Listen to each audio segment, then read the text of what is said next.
رب قربنا وباركنا لنعمل صالحا في يدي رسالة التغيير. Apa hak mereka atas tanah yang ada di wilayah Syam tersebut, katakanlah tanah Syam lah yang luas, tapi kalau secara sempit kan di wilayah Palestina itu tadi. Karena kan memang kalau yang pernah saya ketahui memang orang-orang Yahudi ini kan sudah tersebar ke seluruh penjuru dunia dalam waktu yang berabad-abad, dan kemudian ada gerakan yang itu tadi yang mendorong mereka untuk kembali ke tanah mereka atau tanah para leluhur mereka berasal, yaitu di kawasan Palestina itu tadi. Nah, ini sebenarnya bagaimana sih seharusnya mereka ketika ada kondisi di mana ini sudah tanah milik kaum muslimin yang dulu sudah pernah ditaklukkan oleh kaum muslimin melalui perang yang berdarah-darah yang berlangsung selama berabad-abad begitu ya. Kemudian tiba-tiba datang orang-orang Israel itu tadi, Israel yang kemudian berdiri sebagai negara. Nah, ini harusnya seperti apa sih sebenarnya, Ustadz Ali? Iya, mungkin kalau kita bahas Palestina secara teritorial negaranya itu terlalu luas ya. Maksudnya terlalu luas itu kita sebetulnya dihadapkan pada satu fakta sejarah bahwasanya ada satu kawasan ya, kita nggak sebut Palestina ya karena Palestina itu sebetulnya lebih mengarah pada penyebutan modern wilayah yang diduduki oleh kaum muslimin di sana ya. Dan Palestina itu sendiri juga muncul akibat dari penjajahan Israel, sebetulnya gitu ya. Yang kita kenal dulu itu ya wilayah Syam ya. Wilayah Syam itu meliputi Palestina yang hari ini ya, Yordania, Lebanon, dan Suriah. Ini wilayah Syam, dan sebagian Mesir, sebagian Turki.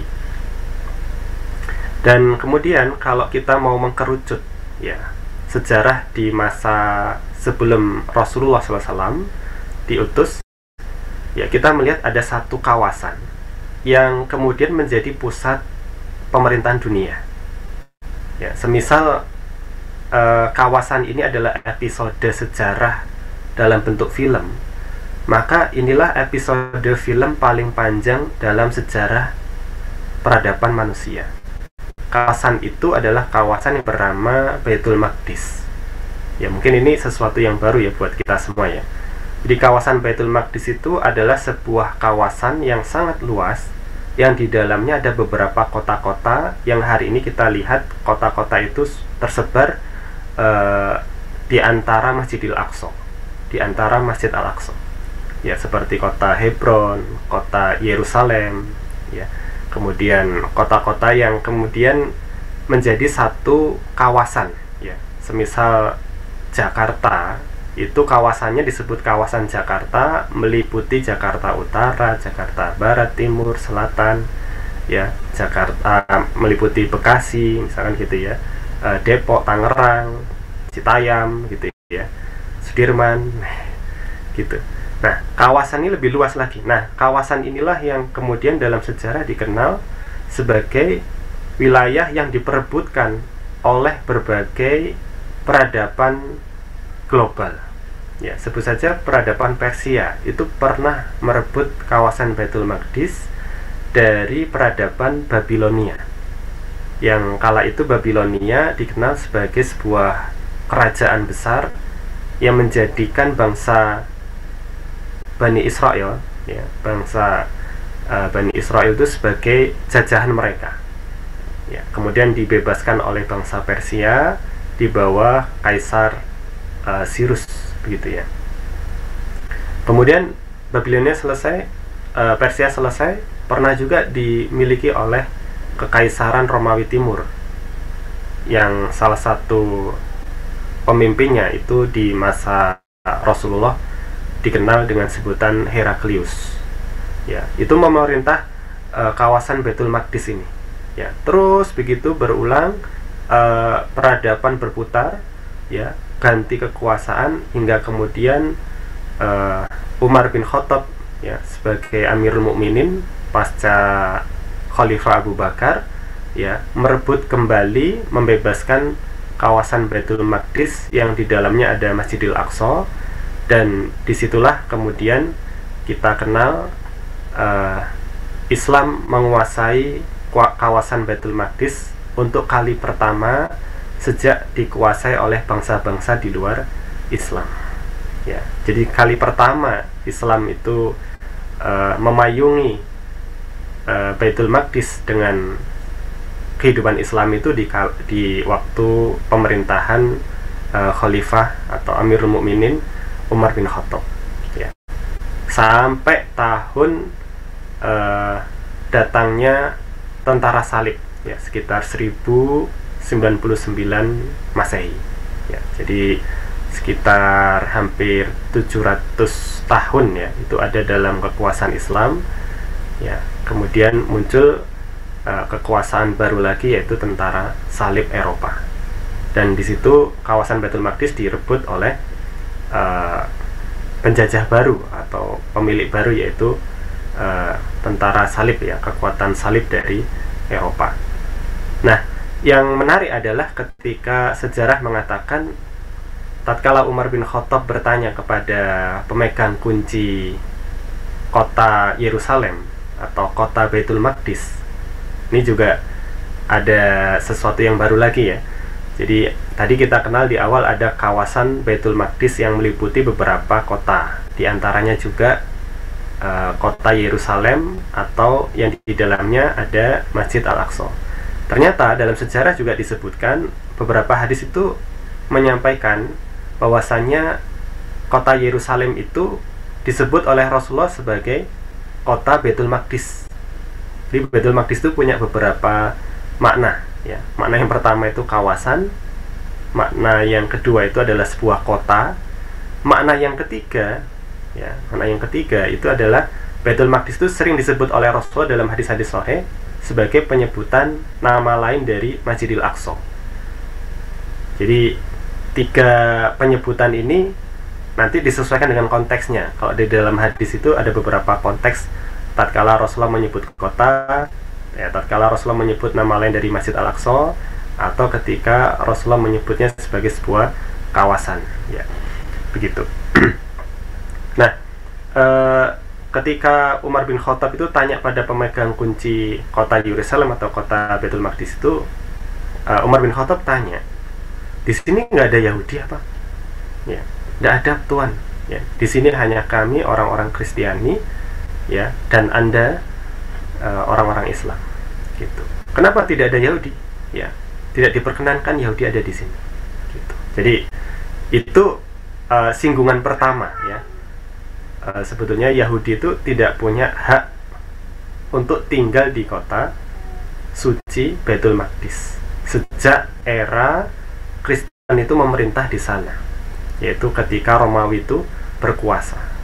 Dan memang dalam sejarahnya ketika Yahudi diperbolehkan untuk tinggal di Baitul Maqdis, di kawasan suci, termasuk di kota sucinya, termasuk di dalam Masjidil Aqsa-nya, itu Yahudi tidak pernah menjadikan tempat-tempat suci itu sebagai tempat yang mulia, selalu berbuat onar dan kerusakan. Dan itulah mengapa juga Yahudi itu di setiap zamannya ketika melakukan kezoliman di kawasan suci Baitul Maqdis itu selalu dihadirkan bangsa-bangsa asing untuk menguasai mereka, ya, bangsa Babilonia, bangsa Romawi, ya, dan mungkin beberapa zaman ke depan, ya, kita ini yang akan membebaskan Baitul Maqdis dari cengkeraman Yahudi, begitu.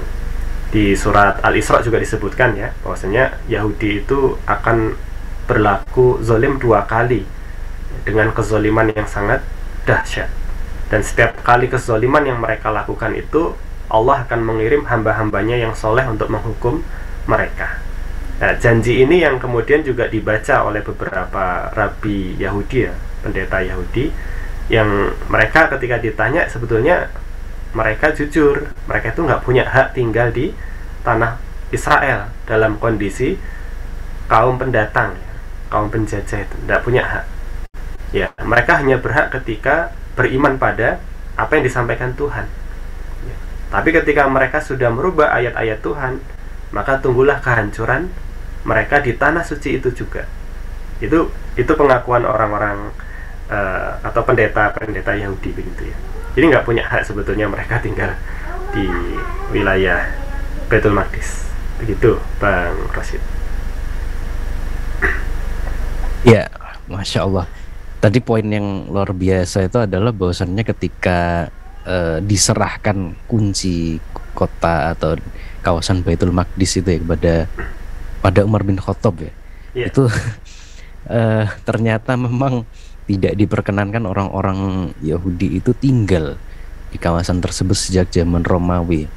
Nah ini tentu saja kan adalah suatu hal yang bagaimana ya kalau dikatakan itu ya aneh atau apa istilahnya bagi orang-orang Barat ya, khususnya mereka yang ingin atau memiliki niatan untuk menguasai dunia ya bersama dengan tentu saja orang-orang Yahudi atau memang itu seluruh timnya orang Yahudi ya. Bos-bos perusahaan dunia, kemudian intinya itu ya satu circle atau kalau kita biasa mengistilahkan satu kelompok halakoh. Itu kelompok halkoh yang mereka ini berkumpul rutin kemudian bahas bagaimana untuk menguasai dunia. Nah ini sebenarnya apakah mestinya masyarakat di negara-negara yang ada di dunia ini, seluruh dunia ini sebenarnya apakah tidak merasa apa ya namanya menjadi korban ya, merasa dirugikan atau dibohongi ketika mereka ini tentu saja kan negara-negara mereka, tempat mereka memimpin ini tentu saja kan banyak sekali perusahaan-perusahaan yang itu memang pemiliknya ya orang-orang Yahudi begitu ya. Pemiliknya orang-orang Yahudi, kemudian bahkan menjadi rahasia umum bahwasannya sebagian dari dana atau keuntungan yang diperoleh perusahaan tersebut ternyata malah digunakan untuk mendanai, untuk mensupport kampanye dan juga aktivitas di tanah-tanah Palestina tersebut. Nah ini sebenarnya bagaimana kita melihat negara-negara yang ada pada saat ini? Ya, sebetulnya memang betul ya, kita itu sedang dalam sebuah arena yang dibuat oleh orang-orang Yahudi sebetulnya. Ya, sebut saja mungkin dalam literasi ya yang sering kita dengar itu adalah Rothschild gitu ya. Ya kalau saya menyebut Rothschild, wah ini bakalan ngomong konspirasi. Tapi memang kenyataannya betul ya, konspirasi dari keluarga Rothschild inilah yang akhirnya melahirkan negara penjajah Israel. Ya, salah satu cucu daripada Rothschild itu adalah anggota parlemen Inggris di Perang Dunia Pertama.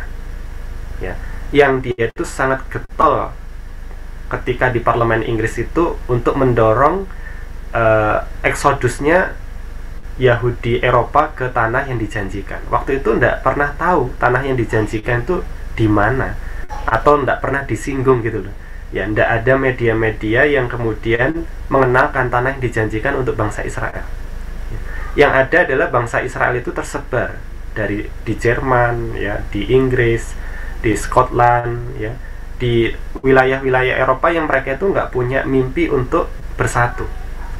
Maka dari cicit atau cucunya siapa ini, Rothschild ini, yang salah satunya adalah parlemen Inggris ya, anggota parlemen Inggris aktif, itu memunculkan ide bagaimana mereka ini ditampung di sebuah wilayah yang di dalam kitab mereka itu disebutkan yaitu wilayah Israel, yaitu di daerah Zion atau yang tadi kita sebut dengan kawasan Baitul Maqdis.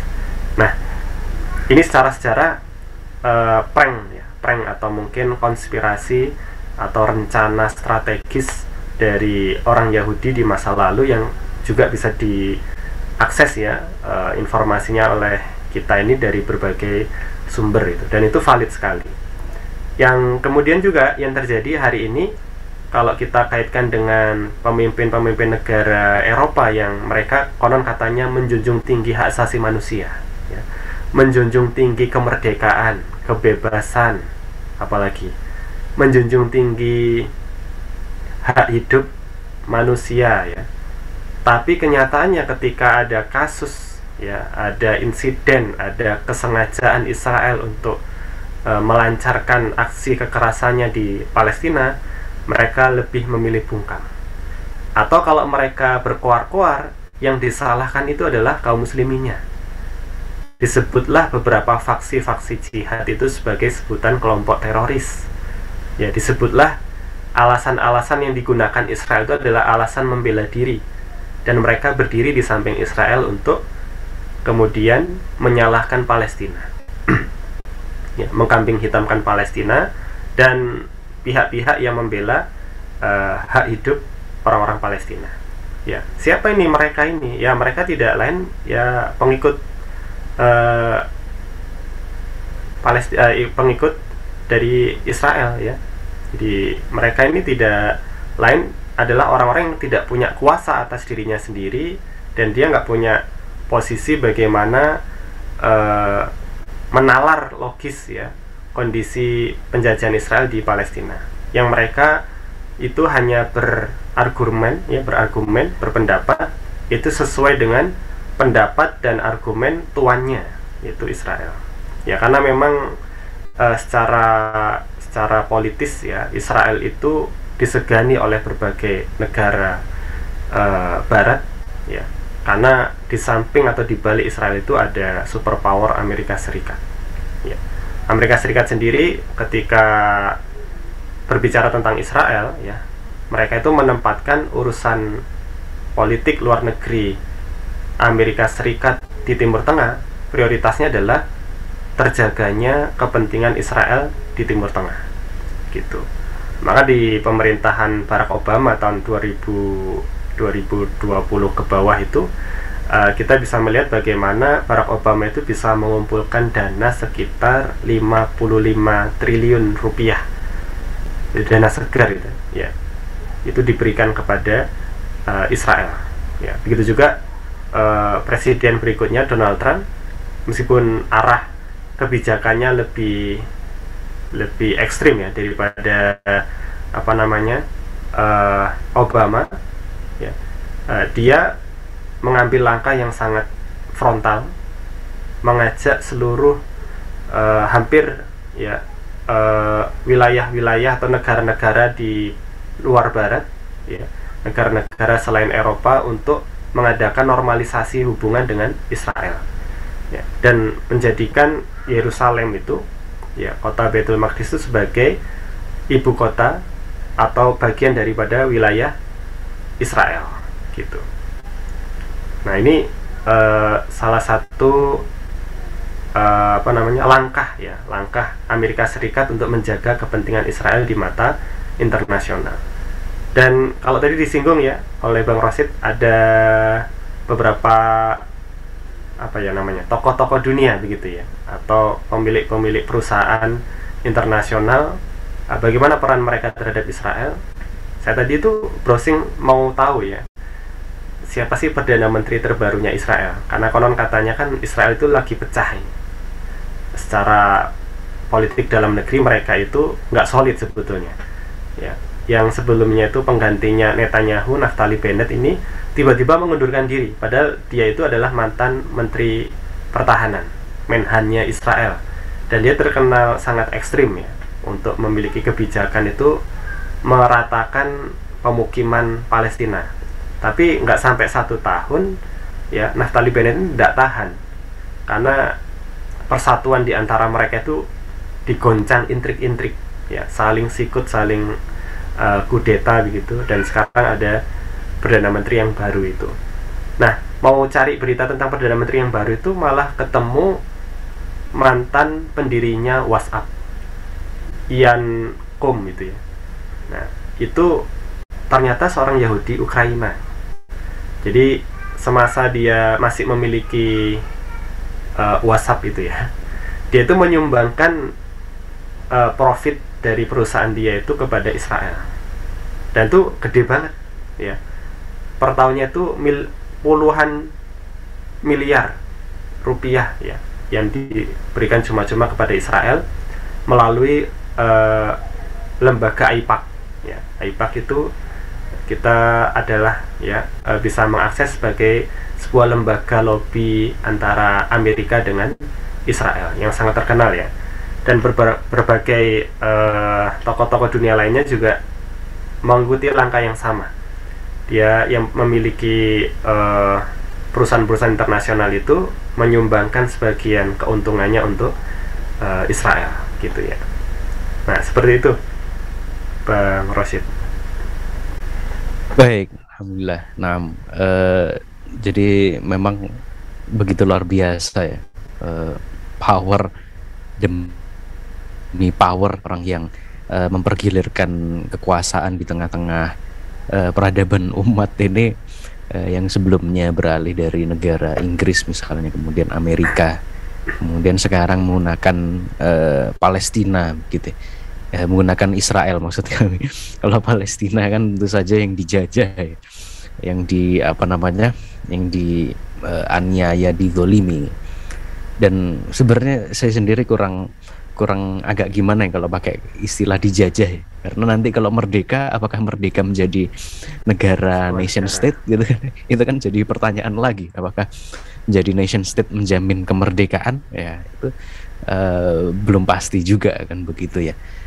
Oleh karena itu sebenarnya ini terakhir saja, langsung saja kita masuk ke pembahasan terakhir, bahwasannya ini lalu apa yang bisa kita lakukan Ustaz untuk melihat atau untuk memberikan kontribusi ya terhadap apa yang dilakukan oleh kaum muslimin di sana, kemudian peran yang bisa kita lakukan sebagai seorang muslim yang kita jauh sekali, puluhan ribu kilo dari Gaza ini, untuk menghadirkan atau ya perlahan-lahan berikan mempermudah ya menyelesaikan permasalahan yang ada di sana. Ya, Fadol. Ya, alhamdulillah ya. Salah satu tema yang sangat menarik ya bersamaan dengan serangan Israel di Gaza. Bahwasanya kami dari Komunitas Cintai Gaza itu juga turut andil ya untuk berkontribusi bagaimana membangun kota Gaza. Karena yang tadi saya sebutkan hanya ada 2 wilayah yang besar yang kemudian menjadi target utama operasi Israel, terutama target dari operasi militer. Yang pertama adalah tepi barat, yang kedua adalah Gaza ya. Gaza sendiri itu sudah mewakafkan ya penduduknya itu, nyawanya, jiwanya, kehidupannya itu untuk menjaga Masjidil Aqsa. Padahal antara Gaza dengan Masjidil Aqsa itu jaraknya ratusan kilometer. Jadi jauh sekali. Mungkin seperti kita di Malang terus ke Jakarta gitu, atau mungkin nyebrang sampai ke Lampung begitu ya. Jadi saking jauhnya itu. Cuman jauhnya jarak itu yang menjadikan tidak menjadikan warga Gaza itu melupakan ya pembelaan mereka terhadap Masjidil Aqsa yang sedang dikuasai oleh Israel. Bagaimana kontribusi kita?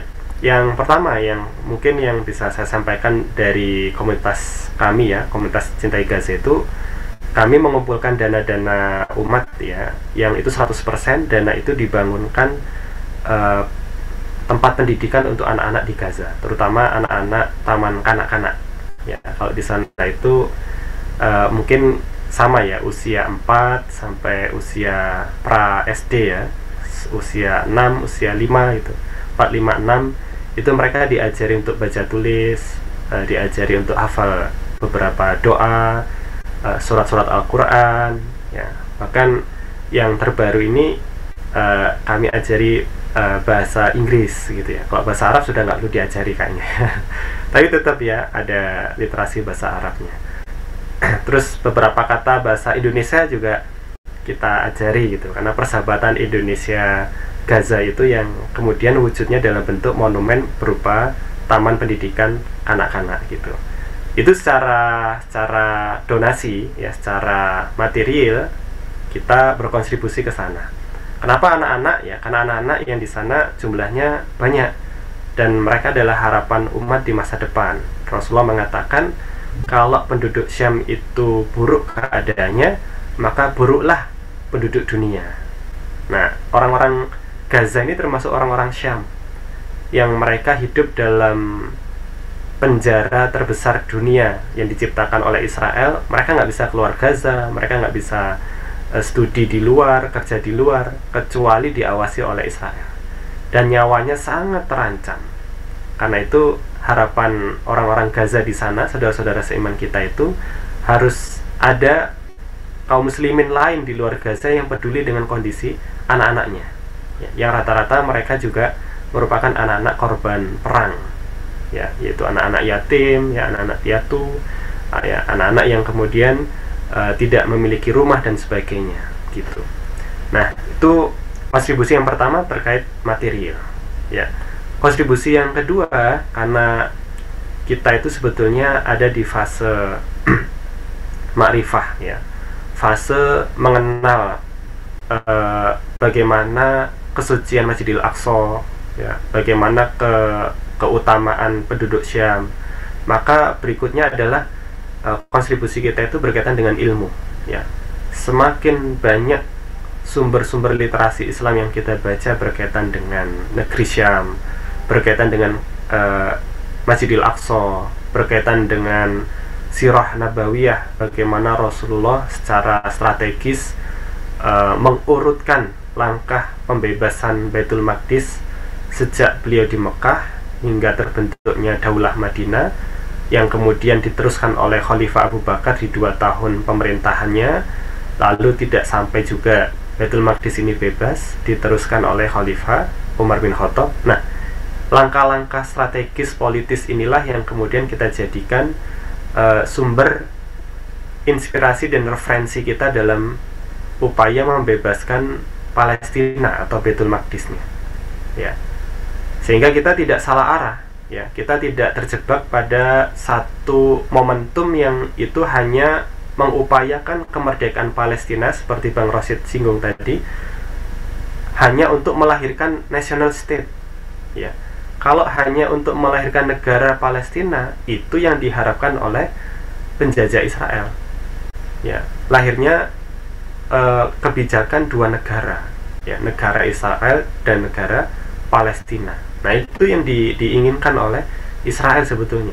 Tapi kita tidak, kita punya agenda sendiri bagaimana membebaskan muslimin Palestina, ya, termasuk Baitul Maqdis itu menjadi bagian dari kekuatan komunal, kekuatan besar kaum muslimin yang itu tidak lagi berbentuk national state. Nah, itu upaya yang bisa kita pelajari di fase ma'rifah, ya. Kita fase mengilmui, kontribusi kita kontribusi ilmu. Maka banyak sekali, ya, berbagai kitab dan buku-buku yang bisa kita jadikan rujukan. Kalau Al-Fakir dan tim itu punya kitab rujukan namanya Buku Emas Baitul Maqdis, 3 jilid, ya, ratusan halaman, yang itu mengupas Baitul Maqdis sampai sangat detail sekali dari hadis, sirah, ayat-ayat Al-Quran, dan perkataan ulama, ya. Yang fase berikutnya, kontribusi kita adalah menyuarakan persatuan Islam, ya, persatuan kaum muslimin maksud saya. Jadi adanya kekuatan Israel itu bisa bertahan dari 1948 hingga 2022, itu sebetulnya mengindikasikan satu hal saja, Bang Rosid. Tidak adanya kekuatan pesaing Israel yang sebanding dengan Israel. Padahal Israel itu secara wilayah, ya, secara wilayah mereka itu ya segitu aja, sedikit atau mungkin enggak banyak dibandingkan kota Malang, katakan, ya, wilayah Israel itu enggak lebih luas dari kota Malang, ya. Apalagi kalau kita lihat pola serangan Israel kepada muslimin Palestina, itu lebih banyak militernya itu bergerak di udara. Tidak kita temui perang itu antara militer dengan militer, perang darat itu jarang di era modern yang belakangan ini, jarang. Yang ada adalah perang udara, ya. Kenapa? Karena mereka merasa ketakutan, ya. Mereka membangun sistem Iron Dome, ya, yang bisa melepaskan rudal secara otomatis untuk menghalau rudal para jihadis Palestina. Itu karena mereka begitu tidak mampunya melayani serangan darat. Ya. Jadi kalau darat face to face mereka kalah jauh. Nah, kenyataan seperti itulah yang kemudian tidak disaingi dengan persatuan militer kaum muslimin di seluruh dunia. Ya, tidak adanya persatuan kaum muslimin ini yang kemudian juga melahirkan kekejaman dan kenekatan Israel menunjukkan kezolimannya kepada kaum muslimin di Palestina. Sehingga kita harus menyuarakan bagaimana persatuan Islam ini bisa terwujud dalam bentuk ya kekuatan politik. Ya, kalau USA, Amerika Serikat punya negara namanya negara Amerika Serikat, ya, yang arah tujuannya untuk menjaga kepentingan Israel, dan Israel juga punya negara namanya negara Israel. Maka kenapa tidak kalau kaum muslim itu juga punya kekuatan yang sama, berbentuk negara juga, negara Islam gitu ya.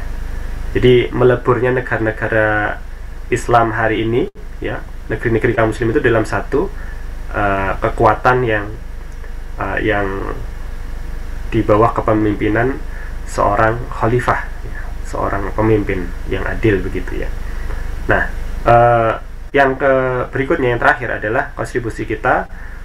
Kalau kita nggak bisa memperkuat diri kita, ya ini pilihan terakhir. Kalau kita yang lain itu sudah mentok gitu ya, maka jangan sampai memperkuat musuh. Ya, jadi Israel itu bisa berdiri karena dia itu menggunakan sistem jantung. Jantung itu bekerja, jantung itu hidup karena ada yang mengalir untuk menggerakkan jantung, yaitu darah. Nah, darahnya orang Israel, negara Israel itu adalah duit, ya, adalah cuan, ya, uang-uang yang mereka kelola untuk membangun sistem militer, ya, sistem pertahanan dan strategi busuk mereka untuk menghancurkan Palestina. Ya, maka aliran uang ini yang kemudian kita stop dengan cara apa? Memboikot produk-produk yang telah jelas mensupport entitas Zionis Israel. Ya. Produk makanan, produk minuman, produk otomotif, ya, produk olahraga, ya, produk apapun yang itu jelas bisa memperkuat mereka, kita kurangi, ya. Kalau tidak bisa untuk kita stop secara 100%.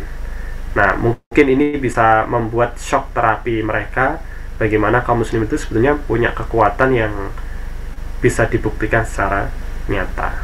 Gitu, Bang Rosyid. Alhamdulillahirrahmanirrahim. Ya, jadi memang output dari seluruh perjuangan kaum muslimin itu pada akhirnya kita harus bersatu ya. Ya, maaf, bersatu suaranya bahwa masih satu. di mute. Oh, oke. Ya. Sudah. Iya, sudah. Cek. Ya, sudah masuk? Oke, masuk. Oke. Iya, jadi memang muaranya kita harus bersatu menjadi satu umat ya, yang bersatu padu melindungi, mewujudkan kesejahteraan umat ya. Karena memang berbagai macam upaya daya yang dilakukan oleh musuh-musuh kaum muslimin itu bukan hanya mengharuskan, memang tidak ada jalan lain bagi kaum muslimin untuk melawan perlawanan itu kecuali dengan bersatunya kaum muslimin menjadi satu daulah yang satu ya, itu khilafah. Baik, insya Allah seperti itu Ustaz Alif. Insya Allah kita akan berjumpa lagi di lain kesempatan. Terima kasih banyak jazakallahu khairan atas sharing-sharingnya, ngobrol-ngobrolnya. Insya Allah kita jika ada topik-topik lain yang menarik ya. Nah, ini juga beliau insya Allah aktif juga di dakwah kepada remaja, para pelajar ya. Mungkin nanti ada topik-topik lain di seputaran dunia anak-anak muda, nanti hal-hal yang menarik bisa juga kita bahas di Ulik Narasi ini, karena memang setiap narasi itu selalu ada hal menarik yang dapat diulik. Baik, terima kasih juga pada pemirsa sahabat Hidup Berkah Channel yang dirahmati oleh Allah SWT dimanapun Anda berada yang sudah menyaksikan obrolan kita. Insya Allah kita akan ketemu lagi di pekan selanjutnya di lain kesempatan. Sekian, terima kasih. Kita akhiri dengan baca doa kafaratul majelis. Subhanakallahumma bihamdika asyhadu an la ilaha illa anta astaghfiruka wa atubu ilaik. Wallahu a'lam bishawab. Akhirul kalam. Assalamualaikum warahmatullahi wabarakatuh. يا رب قربنا وباركنا لنعمل صالحا في يدي رسالة التغيير.